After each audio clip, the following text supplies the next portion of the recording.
Bueno, luego de repasar el movimiento normalizador argentino y algunos temas relativos a esto, vamos a ver un poco sobre de qué hablamos cuando hablamos de corrientes pedagógicas, para luego hacer un recuento de pedagogía tradicional y entrar en el movimiento de la escuela nueva. Como comentamos en la clase pasada, cuando hablamos de corrientes pedagógicas, modelos pedagógicos, informes, tendencias, paradigmas, etcétera, no es todo lo mismo. Tiene sus diferencias y significados particulares. Pero no vamos a entrar hoy en discernir ese tema. Tan solo lo traigo para que lo recuerden y lo tengan en cuenta. Vamos a verlo de manera muy general y asimismo caracterizaremos algunos de ellos, no pretendiendo hacer un análisis muy pormenorizado, sino con el objetivo de que comprendan dónde apuntan cada una de estas corrientes, cuáles son sus características y cuál es su concepción de la educación, la de la enseñanza y del aprendizaje. Nuestra idea no es que conozcan las cuestiones específicas de cada corriente, sino que interpreten y diferencien los conceptos básicos que las enmarcan. Antes de continuar, es importante que tengan en cuenta que estas corrientes no se desarrollan de manera tan pura, demarcada y como vamos a verlas, sino que, en la práctica, sus representantes tienden a mezclar características de unos modelos con otros y a descartar algunas cosas. Pero vamos a verla de esta manera, como si fueran tipos ideales, para que puedan entender cuáles son las características que definen a cada uno de los modelos. Bien. Antes que nada, tendríamos que tratar de definir qué es corriente pedagógica.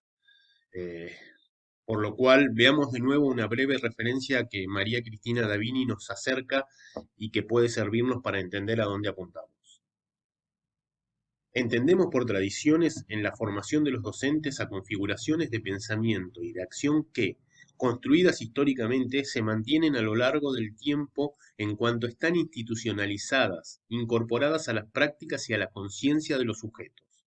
Esto es que, más allá del momento histórico que como matriz de origen las acuñó, sobreviven actualmente en la organización, en el currículum, en las prácticas y en los modos de percibir de los sujetos, orientando toda gama de acciones. Producto de intereses sociales y políticos y de puja en el interior de los grupos, las diversas tradiciones conviven en el presente, expresando acuerdos y desacuerdos, intereses mutuos, conflictos latentes o expresados en debates racionales. Pero su supervivencia se manifiesta en, en su forma de percibir las imágenes sociales de la docencia y en las prácticas escolares. Davini, este, con estas palabras nos permite interpretar un poco de qué hablamos, pero tengamos en cuenta que podríamos definir corriente como una línea de pensamiento, en nuestro caso pedagógico, con características innovadoras respecto de los pensamientos que regían hasta el momento en que estas corrientes aparecen. Como para ordenarlos, revisemos los puntos por los cuales pueden encontrarse las encrucijadas de discrepancia de los pensamientos de unas corrientes y de otras. Uno de estos ítems en los que más claramente se diferencian estos pensamientos son los propósitos, ¿sí? Lo que podríamos definir como ¿para qué enseñar? O sea, cómo conciben los objetivos, los motivos por los cuales se educa. Otro lo tenemos en los contenidos, que lo podríamos definir como qué enseñar, ¿sí? O sea, qué de las infinitas posibilidades que pueden ser parte de las cosas que pueden ser parte de la enseñanza eh, son válidas de ser enseñadas. Esos son lo que podemos definir como contenido, ¿sí? Después la secuenciación, ¿sí? ¿De qué manera vamos a enseñar estos contenidos? ¿De qué manera se pueden enseñar? En qué orden hay que presentar a los alumnos y a las alumnas los contenidos. También las diferentes corrientes difieren sobre el método, que podemos definir como eh, de qué manera, ¿sí? De cuál es la forma adecuada para brindar la enseñanza. También la forma que está muy relacionado con esto, los recursos, o sea, con qué enseñar, cuáles son las herramientas válidas para llevar adelante estos actos de enseñanza y aprendizaje. Sí, y otra cuestión que suele verse de de maneras muy diferentes las diferentes corrientes es la evaluación. La evaluación es un tema central también, como los propósitos, y tiene mucho que ver con esto, ¿sí? Porque la evaluación se discute de su sentido, su eficacia, su validez. Esos componentes difieren en las distintas corrientes y son algunas de las cuestiones que quiero que apunten su mirada porque quiero que es donde presten atención para tratar de interpretar desde dónde se está mirando, desde qué perspectiva estamos parados o paradas como docentes para, para pensar nuestros actos educativos. En esta clave es como vamos a estar trabajando, en esta clave es que vamos a estar trabajando 4 modelos, ¿sí? El objetivo no es hacer un análisis pormenorizado de ellos, como ya les dije, sino que puedan entender desde dónde ven el acto educativo y cómo se posicionan frente a él.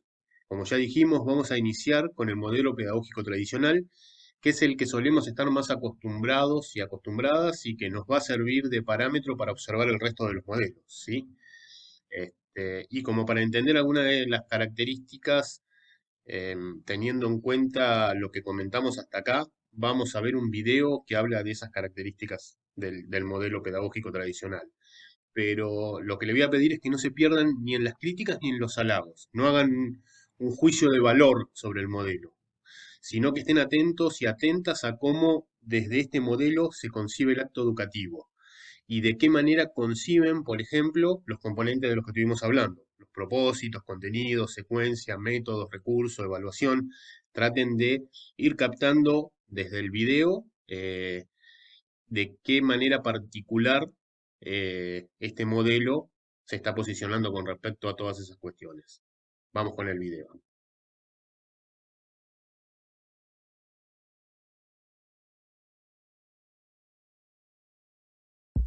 El modelo pedagógico tradicional o educación tradicional es la forma predominante de enfocar la educación desde la revolución industrial hasta la actualidad. Destaca por ser la que se practica en la mayoría de colegios, institutos y universidades. Este modelo pedagógico se basa en la idea de que los alumnos deben ser receptores pasivos de la información. De esta forma, los profesores deben exponer sus conocimientos frente a los estudiantes y estos adquirirán el conocimiento al ser expuestos a ellos. El proceso de aprendizaje se ve dentro de este modelo como algo poco predecible. Por ello, los profesores deben ser expertos en la materia que están explicando. La transmisión de la información se considera un arte, por lo que cada maestro tiene su propio enfoque y manera de tratar a los alumnos.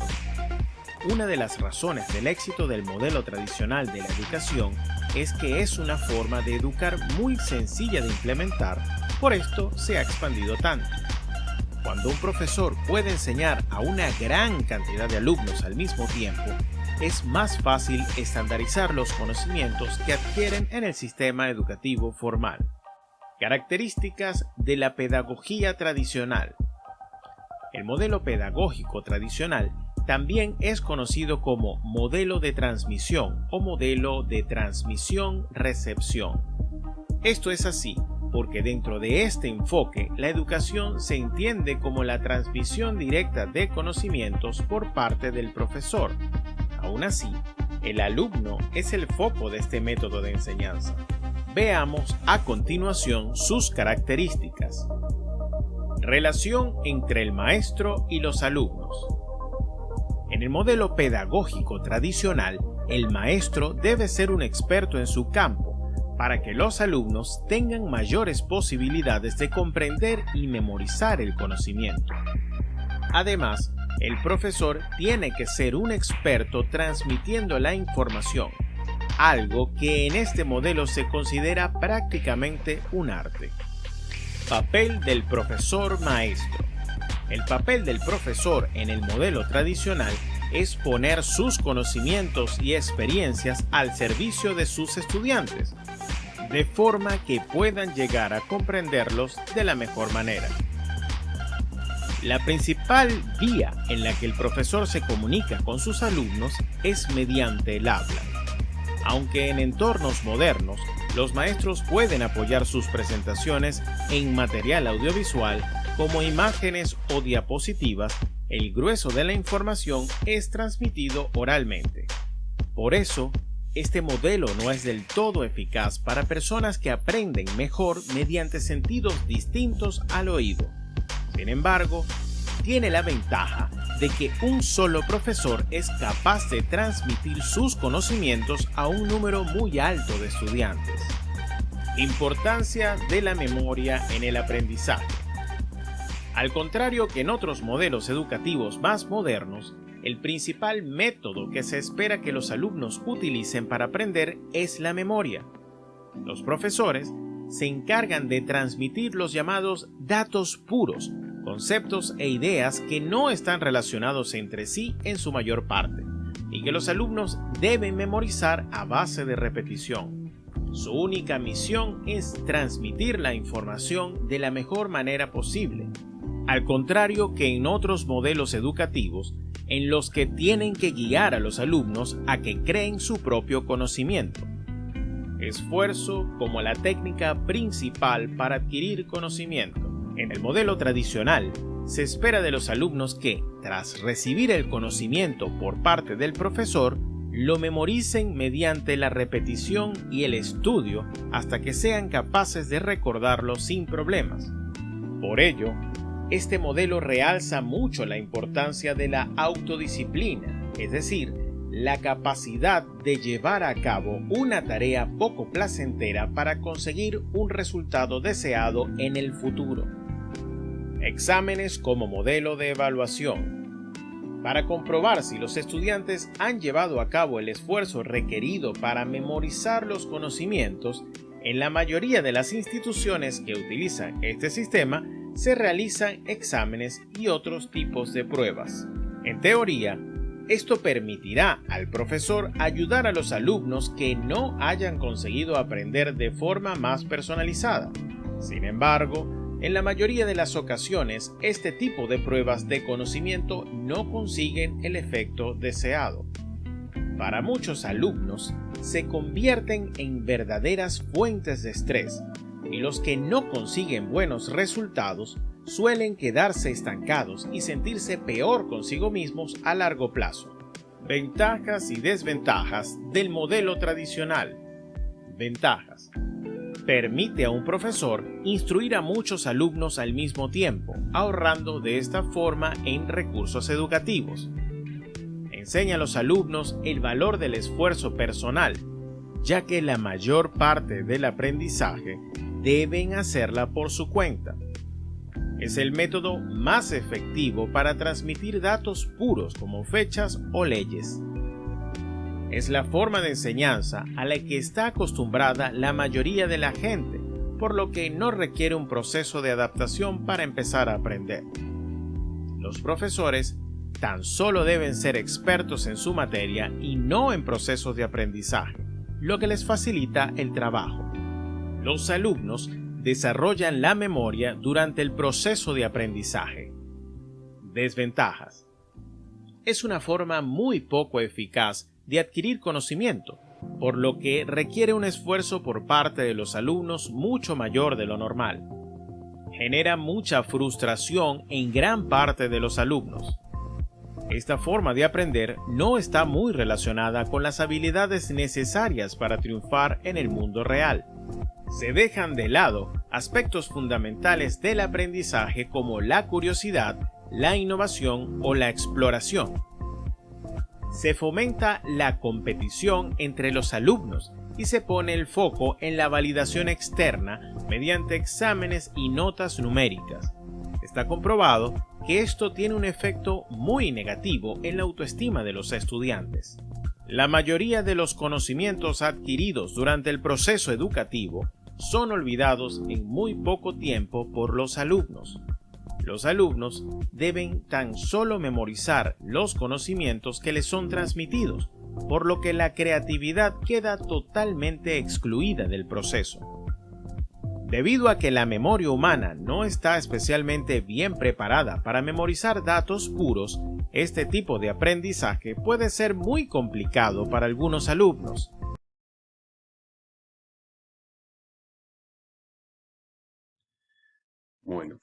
Acá hicimos un repaso de lo visto en las dos clases previas y nos adentramos en los conceptos de corrientes pedagógicas y principalmente en la pedagogía tradicional.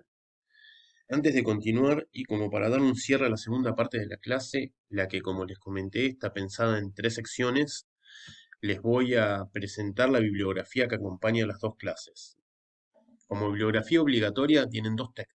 Por un lado, La Escuela Nueva, un movimiento de renovación pedagógica de carácter transnacional, que es un texto de Leandro Stagno. Leandro es profesor de Historia de la Educación de la UNLP y preparó este texto como una clase para un seminario que tenía que dar. En él hace un repaso de las características del movimiento, de su surgimiento histórico y de algunas cuestiones del contexto y de sus improntas que son bien interesantes para que tengan en cuenta para poderlo entender un poco más profundamente. Por otro lado, tienen el texto de Alejandro Tayana Ferrer, que es el principio de adhesión y fines de la Liga Internacional de la Educación Nueva. En este segundo texto, Ferrer les comenta los principios de adhesión y las intenciones que se aprobaron en 1921 durante el primer congreso que la Liga Internacional de Escuela Nueva realizó en Calais. Estos después fueron reformulados un poco en 1932, pero tenían como objetivo identificar y aceptar la adhesión de las escuelas que se concebían como parte de este movimiento que vamos a ir viendo más adelante. Y la idea de acercarle eh, estos, eh, estos principios, estos principios de adhesión y estos fines que la Liga promulga, es que puedan hacerse una idea orientadora de cuáles eran las prácticas que regían o que orientaban los movimientos de las escuelas que se pensaban dentro de este movimiento, que es un movimiento, como vamos a ir viendo en la tercera parte de la clase, muy heterogéneo, con vertientes de pensamiento bastante diversas. Entonces esto nos sirve de alguna manera para unificar las ideas tan, tan diferentes que había dentro del movimiento y entender de qué hablamos cuando hablamos de escuela nueva, ¿sí?